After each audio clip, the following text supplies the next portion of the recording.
Well, the first thing we have to do is to unplug the power from our tube amplifier. There is more power in there than you would think.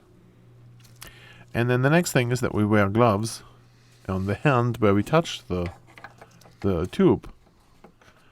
I have a plastic pry tool here to get this bulb out. You jiggle it back and forth, the tube itself, until you get underneath, and then just lift it up.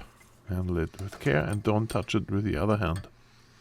The most vulnerable part of the tube is the tip there. If that breaks off, then you're out of luck and you need a new one.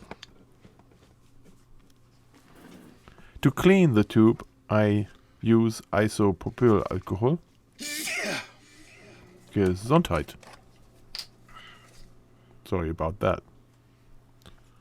So this alcohol will remove all the fat and grease and things that are to avoid with the tube.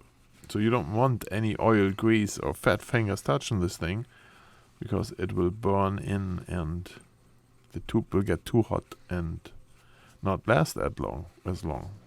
So don't touch it with your fingers. The same as a light bulb in a car, for example. And I think it's needless to say to do this when those things are cold, right? So you have to let it cool down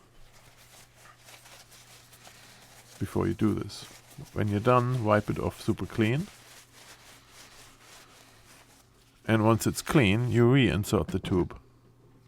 Shouldn't be a big deal. You put it in the same way you took it out, right? And they fit only one way. There we go. Push it down. Carefully. A little jiggle helps always. There we go. Wonderful. So once you have all tubes cleaned, you're good to go. First thing, plug in your device. Nice power cable there. Turn the volume down. There we go. And then power it on. Let it warm up for a few seconds. And then enjoy the music.